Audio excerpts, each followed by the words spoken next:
Hi you guys, Caitlin here.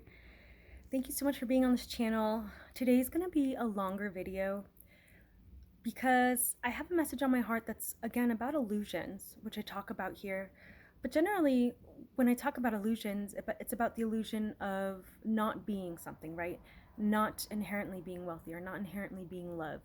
And it's based around our persona as um, as how we go through the world, right? And what we experience in life. Very rarely do I post videos touching on the more mystical side of things. There was one video I did where I did talk about that, like talking about how entities are us.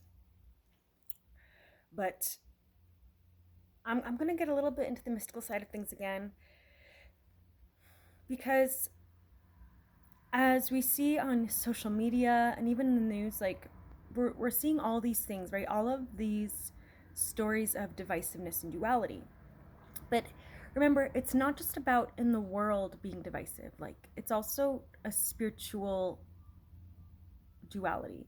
Meaning, when you see videos of people who talk about um, demonic rituals or reptilians and politicians and all these things, the thing we have to remember is okay, this exists, but just because it exists doesn't mean it's true. And the truth is the meaning we give to it, right? So exists meaning it's happening. Yes, people are doing those things. The truth but is the meaning behind it. The meaning as in, well, why are they doing it? The motives. And so we can assign different motives. And so last night I kind of really had a deeper leaning into the reality of like nothing's against humanity. Like the actual truth is there is no agenda against humanity. There's no agenda against the earth. There's no agenda against nature. And the reason I'm saying this is because in quantum reality, we know every reality exists, right?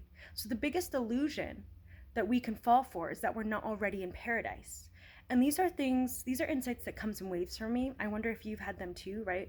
When we're in this journey of embodiment and embodying love and divinity and abundance, I think it's only natural that we see glimpses of realizing, oh my God, everything's already perfect. And often these glimpses will come to me, at least in my experience, of seeing certain animals come in front of me or seeing nature in front of me when I have these thoughts where it's like something happens in such a synchronistic way.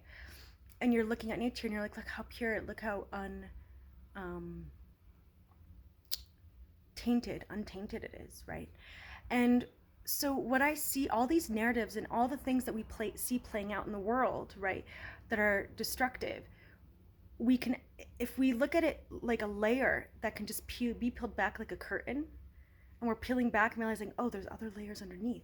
Oh my God, that's just a curtain. It's just a curtain to the reality that everything is perfect and everything is abundance. And remember, nature even knows that where we focus our awareness is what we're creating in the world. So when we focus on destruction, when we focus on the narratives the news tell us, when we focus on the conspiracy theories, guess what we're bringing to life? All these things. And so we are literally the creators of our own destruction, right? And nature knows this. I mean, this is why nature is so important. We sit in nature and finally we're aligned to the oneness and the truth of everything, that everything's perfect. Let the rivers be unpolluted in your mind, in your sensation, in your feeling, in your narratives, right? Let the earth be stewarded and healthy, and all of these by all of biodiversity thriving. Like if we can allow that to exist now, here and now, we're going to see more of that. And so this is what I mean, right? It's simple quantum physics. It's reality. So if I just want to see, where do you sit with that? Do you have resistance towards that? Because when we're creating realities for ourselves, like personally, there's such a greater calling to do this work for collective, for the humanity, for nature, for all beings. And this brings me to my next point. When we talk about beings of quote unquote darkness, so when we're seeing things that some group has prescribed a negative connotation to. Please know, if there's a negative connotation derived to a group, if we associate a narrative of judgment to any one group, that's a trap. That's a trap for our mind. It's a trap for our consciousness, because we're immediately going to be resigned to dwell in that reality, right? But if we hear these stories, and we can see things and acknowledge it, oh, people are saying that's existing, but I don't believe it's happening for that reason. That doesn't exist.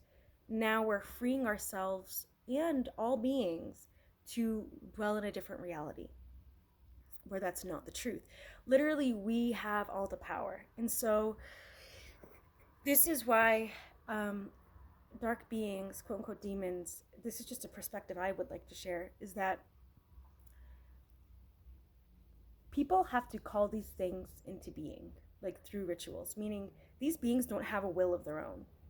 So this is why I feel a lot of empathy towards darkness. Not only did I grew up like experiencing a lot of dark beings, but it's so interesting because from a spiritual perspective, like when I can see these entities as myself, like it's given me such love, such compassion and empathy to realize that there literally is nothing evil about them. There's nothing that they are doing. Humans use them to do things. So I just want to make that clear, that they are submissive. Every entity in the universe is submissive to human beings. We have the most power, right? And if you want to go, I mean, we could take it further, like, you know, we're not human, we're consciousness, yada yada. But I'm just bringing this point because I've seen so many fear-mongering things on the social media, and especially as a former Christian, kind of a debate I kind of have in my head often is, oh man, here's another person who saw demonic things and ran to Jesus, right? Like they clung even more to their faith in Jesus and Christianity. And it just brings me back to, sometimes I have like these philosophical debates in my head, like, is oneness really the dark, right? Like, what is it, you know? And then I'm always brought back to the place that when we are trying to run away from something, when we fear something, we are trapped in fear and we're living in fear. And this is what Jesus was talking about when he said, be sure that the light you think you have within you isn't actually darkness, right? So how many people are clinging to quote unquote the light, but they're only staying in the light and they're not actually free. They're not transcendent beyond duality. And to go into the dark, that doesn't mean you do demonic rituals. That's not what I'm saying. What I'm saying is you understand that neither the intent for evil does not exist unless we give power for it to exist, right? So as soon as we call something evil, it's evil. As soon as we call something pure, it's pure. This is why Paul said in the Bible, whatever he who is pure in heart, whatsoever to him is pure is pure. It's whatever you bring forth into this world, whatever you see it as, that is what it becomes immediately. So, okay, so I guess I'm bringing this up because sometimes I've been doubting, like I've been questioning, like, I wonder if Jesus I feel like I've been following the teachings of Christ the more I get into this journey, and especially aligning with teachings of Tibetan Buddhism, and not just mentally. These are like my experiences have aligned with Tibetan Buddhism and the Kabbalah and the Vedas, right? And then I hear these Christian stories about people like going to the light for Jesus, and I'm like, what is that? You know, what's that gap there? And what I've found it to be is, yes, Jesus is there, and his name can be called upon, but I don't think it was Jesus' intention to cling to the light and then forsake the darkness, because that is not integrating the darkness, that is not transcending, that is not oneness. And even Jesus said, a house divided cannot stand, right? So the minute you cling to something, for example, to the light, you are saying that the darkness has power over you. You're outsourcing your power to darkness. So you're stuck in the trap of duality again, right? And then when you're stuck in duality, anything in this world can have power over you. Because as soon as you see something you fear, it can take a hold of your heart, right? So the path to oneness is the way of the warrior, because in your reality you will see things. And like all my life, I think this is why I've been tested. I know as I've seen spirits, the number one thing you have to prepare for that is your heart.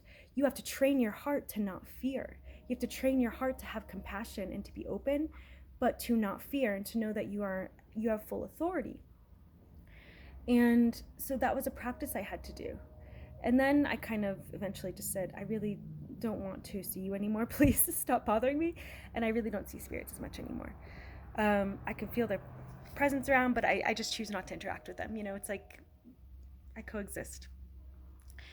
But all that to say, I don't know. I just would love to hear your thoughts on this. Like, I share this because if we fall into the trap, even for a moment, of duality, of fearing, and rejecting the oneness we found, the transcendence we embodied, it can plant seeds for more darkness to enter us, for more bondage to occur, right, where we had freed ourselves already. So just a reminder that you are already beyond, if you're on this path, you're already beyond darkness and light. You've realized you're both, right?